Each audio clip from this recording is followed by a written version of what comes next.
hello' everyone মই জাহাংগীৰ আলম খান তোমালোক সকলোকে মোৰ ইউটিউব চেনেল সাকসেছৰলৈকে স্বাগতম জনাইছো আজি আৰু এটা স্পেশাল ভিডিঅ'লৈ তোমালোকৰ সন্মুখত আহিছো আশা কৰো ভিডিঅ'টো বহুত বেছি ভাল লাগিব তোমালোকে যদি কোনো ধৰণৰ কম্পিটিটিভ এক্সামৰ কাৰণে প্ৰিপাৰেচন লৈ আছা নাইবা যদি তোমালোকে ডিগ্ৰী বা এছএছত পঢ়ি আছা তোমালোকৰ এটা সাবজেক্ট পলিটিক্যাল সায়েন্স হয় তেতিয়াহ'লে স্পেশালি এই ভিডিঅ'টো তোমালোকক বহুতখিনি হেল্প কৰিব তো বেছি টাইম নষ্ট নকৰাকে বলা ভিডিঅ'টো আৰম্ভ কৰো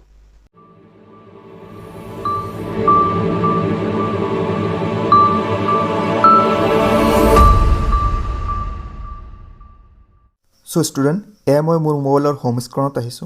আৰু আজি আমি যেটো টপিক ডিসকাস কৰিব ওলাইছো হেতু হৈছে ফিচাৰ্স নাইবা ক্যাৰেক্টাৰিষ্টিক্স অফ ইণ্ডিয়ান কনস্টিটিউশন ভাৰতীয় সংবিধানৰ মূল বৈশিষ্ট্যসমূহ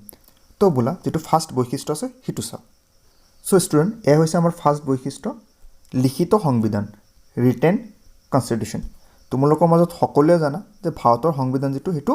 ৰিটেন হয় লিখিত হয় কাৰণ তোমালোক অলৰেডি পাই আহিছা বা সকলোৱে জানা যে আমি মূলত দুই ধৰণৰ সংবিধান পাওঁ এটা লিখিত আৰু এটা অলিখিত আমাৰ যেটো সংবিধান এটো লিখিত সংবিধান হয়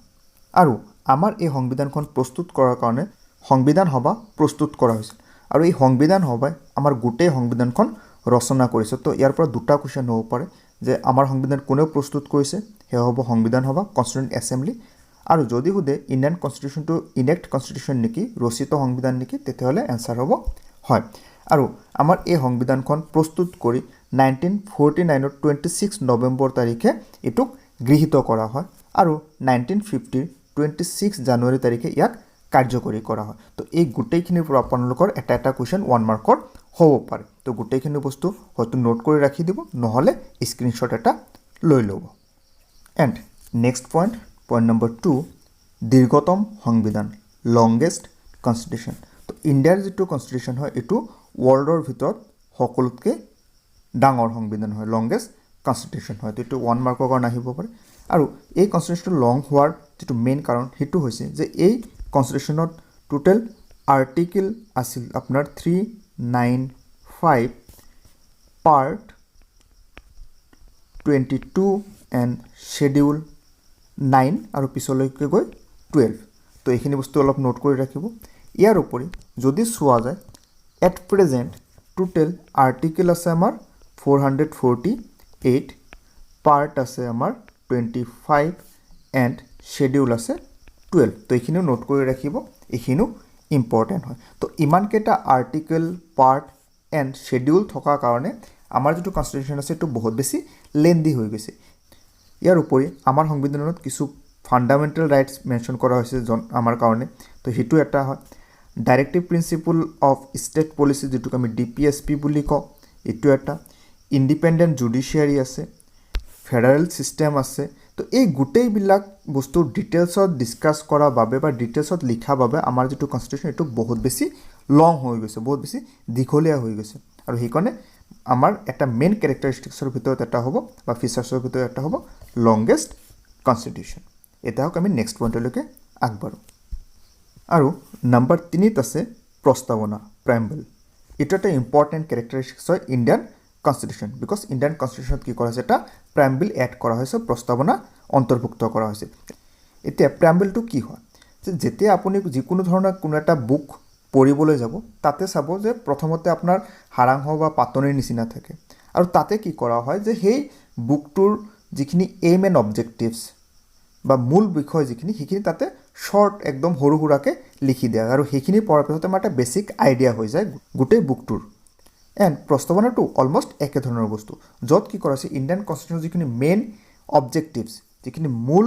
বৈশিষ্ট্য আছে হেখিনি অন্তৰ্ভুক্ত কৰা হৈছে তো ইখিনি পঢ়িলে আমি এটা বেসিক আইডিয়া ল'ব পাৰো যে আমাৰ কনস্টিটিউশনটো কেনেকুৱা ধৰণৰ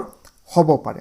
ইয়াৰ উপৰি আৰু কিছু বস্তু মনত ৰাখিব প্ৰস্তাৱনা সংবিধানৰ অংগ নহয় যেটো আমাৰ প্ৰেম্বল আছে টু কনস্টিটিউশনৰ পাৰ্ট নহয় বাট ষ্টিল ইয়াৰ ইম্পৰ্টেন্ট বহুত বেছি বিশেষকৈ 1973 যেটো কেশৱানন্দ ভাৰতী কেছ আহিছিল তাৰ পিছৰ পৰা ইয়াৰ ইম্পৰ্টেন্সটো আৰু বেছি পৰিমাণে বাঢ়ি গৈছে এতিয়া হক নম্বৰ 4 টো চাও এণ্ড নম্বৰ 4 ত কৈছে আংশিকভাৱে নমনীয় আৰু আংশিকভাৱে জটিল বা অনমনীয় তো পাৰ্টলি ফ্লেক্সিবল আৰু কি কৰা হৈছে পাৰ্টলি ৰিজিড কনস্টিটিউশন বুলি কোৱা হৈছে তো এটো মেইনলি এমেন্ডমেন্টৰ ক্ষেত্ৰত কোৱা হৈছে ইণ্ডিয়ান কনষ্টিটিউশ্যন যিটো হয় এইটো কিছু পৰিমাণে ফ্লেক্সিবল আৰু কিছু পৰিমাণে ৰিজিড হয় তাৰমানে ইয়াৰ যিটো সংবিধান সংশোধনী প্ৰক্ৰিয়া ইয়াত আমি মেইনলি তিনিটা প্ৰচেছ এপ্লাই কৰোঁ ইয়াৰে এটা হৈছে সহজ পদ্ধতি একদম সিম্পল প্ৰচেছত কৰিব পাৰোঁ সাধাৰণ প্ৰক্ৰিয়াৰ দ্বাৰা আৰু এটা আছে যিটো জটিল প্ৰক্ৰিয়া বুলি কৈছে বহুত বেছি হাৰ্ড হয় এইটো ইমান ইজিলি আমি এমেণ্ড কৰিব নোৱাৰোঁ কিছুমান পাৰ্ট আৰু কিছুমান আছে যিটো এটা বেলেঞ্চ মেইনটেইন কৰা হৈছে তো এই গোটেইখিনিৰ কাৰণে ইণ্ডিয়ান কনষ্টিটিউশ্যনক এটা মিশ্ৰ সংবিধান বুলি কোৱা হৈছে মিক্সড কনষ্টিটিউশ্যন বুলি কোৱা হৈছে য'ত ফ্লেক্সিবিলিটি এণ্ড ৰিজিডিটিৰ মিক্স আপ কৰা হৈছে তো হোপ এইখিনি বুজি পাইছে এতিয়া নেক্সট পইণ্টলৈকে আগবাঢ়োঁ এণ্ড নেক্সট পইণ্ট 5 সংবিধানৰ প্ৰাধান্য সুপ্ৰিমেচি অফ দ্য কনষ্টিটিউশ্যন তো এটা কথা আপোনালোকে মনত ৰাখিব কনষ্টিটিউশ্যন হয় এটা কাণ্ট্ৰিৰ সুপ্ৰিম ল একেধৰণে ভাৰতৰ কাৰণে সুপ্ৰিম ল হৈছে ইণ্ডিয়ান কনষ্টিটিউশ্যন তো ইণ্ডিয়াত যিমানখিনি বস্তু আছে এইটো চিটিজেনৰ পৰা আৰম্ভ কৰি গভৰ্ণমেণ্টলৈকে সকলোৱে আণ্ডাৰ কনষ্টিটিউশ্যন থাকিব লাগিব কনষ্টিটিউশ্যন এগেইনষ্টত গৈ একো কাম কৰিব নোৱাৰে সংবিধান মতে সকলোৱে কাম কৰিব লাগিব তো ইয়াতে জনসাধাৰণ হওক বা চৰকাৰ হওক সকলোৰ কাৰণে একে হয় ইয়াৰ উপৰি আৰু এটা বস্তু মনত ৰাখিব যিটো আমাৰ উচ্চতম ন্যায়ালয় আছে এইটো সংবিধানৰ অভিভাৱক বুলি কোৱা হৈছে কেতিয়াবা 1 মাৰ্কৰ কাৰণে সোধে আৰু ইয়াৰ উপৰি আৰু এটা বস্তু মনত ৰাখিব যেতিয়া কি কৰে পাৰ্লিমেণ্টে কোনো এটা আইন পাছ কৰে ইয়াৰ পিছত কি কৰিব পাৰে সেই আইনটোক উচ্চতম ন্যায়ালয়ে বেআইনী বুলিও ঘোষণা কৰিব পাৰে যদি সিহঁতে চাই যে কিছু বস্তু আছে বা তাতে কিবা এনেকুৱা বস্তু জড়িত হৈছে যিটো অসাংবিধানিক হয় তো এইখিনি বস্তু মনত ৰাখিব এণ্ড নেক্সট পইণ্ট নম্বৰ 6 সাৰ্বভৌম সমাজবাদী ধৰ্মনিৰপেক্ষ গণতান্ত্ৰিক গণৰাজ্য সভাৰিং ছ'চিয়েলিষ্ট ছিকুলাৰ ডেমক্ৰেটিক ৰিপাব্লিক তো ইয়াত টোটেল 5টা ৱৰ্ড ইউজ কৰা হৈছে এতিয়া কথা হ'ল যে যিটো আমাৰ মূল ভাৰতীয় সংবিধানৰ প্ৰস্তাৱনা আছিল তাতে অলৰেডি সাৰ্বভৌম গণতান্ত্ৰিক গণৰাজ্য দ্যাটছ মিনছ সভাৰিং ডেমক্ৰেটিক ৰিপাব্লিক শব্দকেইটা আগতে আছিল ইয়াৰ উপৰি 42 এমেণ্ডমেণ্ট যিটো আছে 42তম সংশোধনীত কি কৰা হৈছে নতুনকৈ দুটা বস্তু অন্তৰ্ভুক্ত কৰা হৈছে সেই দুটা হৈছে সমাজবাদ আৰু ধৰ্মনিৰপেক্ষ বিকজ সাৰ্বভৌম গণতান্ত্ৰিক আৰু গণৰাজ্য এইখিনি আগতে আছিল তো নতুনকৈ সমাজবাদী ধৰ্মনিৰপেক্ষ ৰাষ্ট্ৰৰ ধাৰণাক অন্তৰ্ভুক্ত কৰা হৈছে ভাৰতীয় সংবিধানত তো এইখিনি বস্তু অলপ মনত ৰাখিব তো ইয়াৰ দ্বাৰা মূলত কি বুজাব বিচৰা হৈছে যে ভাৰতৰ যিটো সংবিধান সেইটো প্ৰথমতে কি হ'ব সাৰ্বভৌম তাৰমানে ইণ্ডিপেণ্ডেণ্ট নিজৰ ইচ্ছামতে ডিচিশ্যন ল'ব পৰা ক্ষমতা সমাজবাদ য'ত সমাজত ইকুৱেলিটিৰ কথা কৈছে ধৰ্মনিৰপেক্ষ য'ত কোনো ৰাষ্ট্ৰীয় ধৰ্ম নাথাকিব সকলো ধৰ্মকে সমান গুৰুত্ব দিয়া হ'ব গণতান্ত্ৰিক গণৰাজ্য য'ত পাব্লিকৰ সুপ্ৰিমেচি থাকিব এই ধাৰণাখিনিক লোৱা হৈছে ভাৰতীয় সংবিধানত এণ্ড নেক্সট পইণ্ট নম্বৰ 7 জনসাধাৰণৰ প্ৰাধান্য সুপ্ৰিমেচি অফ দ্য পিপল যিহেতুকে ইণ্ডিয়া কি এটা ডেমক্ৰেটিক ৰিপাব্লিক হয় তো ইয়াত ডেফিনেটলি কি হ'ব লাগিব পাব্লিকৰ সুপ্ৰিমেচি থাকিব লাগিব ইয়াৰ উপৰি যদি আপোনালোকে চায় ভাৰতীয় সংবিধানৰ যিটো প্ৰস্তাৱনা সেইটো জনসাধাৰণৰ দ্বাৰাই আৰম্ভ কৰা হৈছে কাৰণ with the people of India বুলি মেনশ্যন কৰা হৈছে যে আমি ভাৰতবাসী ৰাইজ তো ইয়াতে ক'ৰবাত নহয় ক'ৰবাত ইণ্ডিয়ান কনষ্টিটিউশ্যনে কি কৰিছে পাব্লিকক সকলোতকৈ বেছি গুৰুত্ব দিছে আৰু আমাৰ যিটো ছিষ্টেম যিহেতুকে আমি এটা ডেমক্ৰেটিক কাণ্ট্ৰি হয় তো ইয়াতে জনসাধাৰণক সৰ্বোচ্চ ক্ষমতা দিয়া হৈছে নাও দ্য নেক্সট পইণ্ট নম্বৰ 8 সংসদীয় চৰকাৰ পাৰ্লিমেণ্টাৰী গভৰ্ণমেণ্ট এই কেৰেক্টাৰিষ্টিক্স আমি ব্ৰিটিছ কনষ্টিটিউশ্যনৰ পৰা লৈছোঁ তো ভাৰতখনক কি বনোৱা হৈছে এখন সংসদীয় পদ্ধতিৰ চৰকাৰ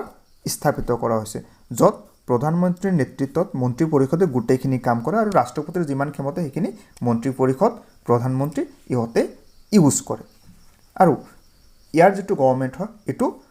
সংখ্যাগৰিষ্ঠতাৰ ভিত্তিত গঠন কৰা হয় নাও পইণ্ট নম্বৰ 9 ক্ষমতাৰ পৃথকীকৰণ নীতিৰ প্ৰয়োগ নাই not based on the principle of separation of power তো ইয়াত কোৱা হৈছে যে ভাৰতত কি কৰা হোৱা নাই ক্ষমতাৰ পৃথকীকৰণৰ ব্যৱস্থা লোৱা হোৱা নাই কাৰণ যিহেতুকে কয় এটা ছিষ্টেমৰ মাজতে আহে বিশেষকৈ তোমাৰ মন্ত্ৰীসভা আৰু বিধানমণ্ডল তো সেইকাৰণে ইয়াতে যদি পাৱাৰ ছেপাৰেট কৰিবলৈ যায় তেতিয়াহ'লে প্ৰব্লেমত আহি যাব পাৰে গোটেই ছিষ্টেমটো সেইকাৰণে ছেপাৰেশ্যনৰ ব্যৱস্থা ৰখা হোৱা নাই বাট কিছুমান ফেক্টৰ আছে য'ত কি কৰা হৈছে পাৱাৰবিলাকক আকৌ প্ৰপাৰলি ছেপাৰেট কৰি দিয়া হৈছে নাও পইণ্ট নম্বৰ 10 গণৰাজ্য ব্যৱস্থা ৰিপাব্লিক ছিষ্টেম তো ভাৰতবৰ্ষ কি হয় এখন গণৰাজ্য হয় ইয়াত বংশানুক্ৰমিকভাৱে ৰাষ্ট্ৰৰ প্ৰধান নিৰ্বাচিত নহয় ইয়াত কি কৰা হয় পৰোক্ষ নিৰ্বাচনৰ দ্বাৰা 5 বছৰৰ কাৰণে ৰাষ্ট্ৰপতিক নিৰ্বাচিত কৰা হয় আৰু ৰিপাব্লিক মানে সাধাৰণতে বুজায় সুপ্ৰিমেচি অফ দ্য পিপল জনসাধাৰণৰ সৰ্বোচ্চ স্থানত ৰখা হৈছে কাৰণ জনসাধাৰণে নিৰ্ধাৰণ কৰিব সিহঁতৰ ৰজা কোন হ'ব নেক্সট পইণ্ট 11 ধৰ্মনিৰপেক্ষ ৰাষ্ট্ৰ সেকুলাৰ ষ্টেট যেটোক ইনক্লুড কৰা হৈছে 42 এমেণ্ডমেণ্টৰ জৰিয়তে কাৰণ ভাৰতীয় সংবিধানত প্ৰথমৰ পৰাই যদিও ধৰ্মনিৰপেক্ষ নীতিৰ ওপৰতে প্ৰতিষ্ঠিত আছিল বাট যেটো ধৰ্মনিৰপেক্ষ শব্দ হেতু এড কৰা হৈছিল 42 এমেণ্ডমেণ্টৰ জৰিয়তে আৰু ইয়াৰ দ্বাৰা ইটোৱে বুজা হৈছে যে ভাৰতৰ কোনো নিজৰ ৰাষ্ট্ৰীয় ধৰ্ম নাথাকিব সকলো ৰাষ্ট্ৰকে সমান গুৰুত্ব দিয়া হ'ব আৰু সকলোৱে নিজৰ ইচ্ছামতে নিজৰ ধৰ্মক পালনো কৰিব পাৰিব আৰু হেতুক প্ৰচাৰো কৰিব পাৰিব নেক্সট পইণ্ট 12 সমাজবাদী ৰাষ্ট্ৰ ছ'চিয়েলিষ্ট ষ্টেট